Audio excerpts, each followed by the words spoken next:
hey. Welcome to another edition of Socrates Explains Everything. My name is Socrates. I like to explain things. Today I want to talk a little bit more about Ukraine and the swings of the battle, the ebb and flow of war, and what's kind of happening at the moment. You know, Russia basically is lost on the western and northern parts of the invasion of Ukraine and had to pull back after losing lots and lots of men and equipment, wasting lots and lots of ammunition, and losing just tons and tons of logistical support. And of course Ukraine took a bit of a beating as well, but it looks like the Russians took the worst of it. In the end, this is becoming a war of logistics, supply chains, and being able to reinforce yourself. And you know, Ukraine's been preparing for this war for 8 years now, since the Russians invaded the east part of the country back around 2014. And Russia, on the other hand, already had multiple long of these same kind of horrible wars where they basically slaughter everybody. You know, they did it in Chechnya, but the world really doesn't pay attention because no one can go to Chechnya, it's just too dangerous. You know, they did it in Georgia, but it was pretty small.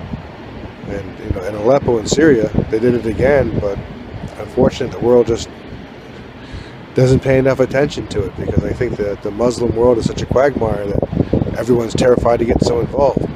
You know, Ukraine was a very Western country. In fact, the Russian soldiers apparently are angry that the Ukrainians have such a better life than they did. They have running water and things. And when you geo-map the location for a lot of these Russian soldiers, they live in a really, really, really undeveloped part of Russia.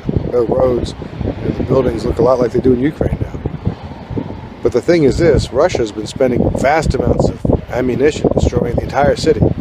It takes a lot of ammunition to blow up an entire city, every building. The Ukrainians are blowing up Russians and Russian tanks. It's much easier ammo and logistic-wise. So I think Russia's already losing this logistics war. Their method of basically, you know, killing everybody and just scorched earth it's not a good policy as far as human rights wise, but it's also a really bad policy if you're losing the logistics battle. So I think this vast quantity of ammunition and equipment that they're losing, it's irreplaceable.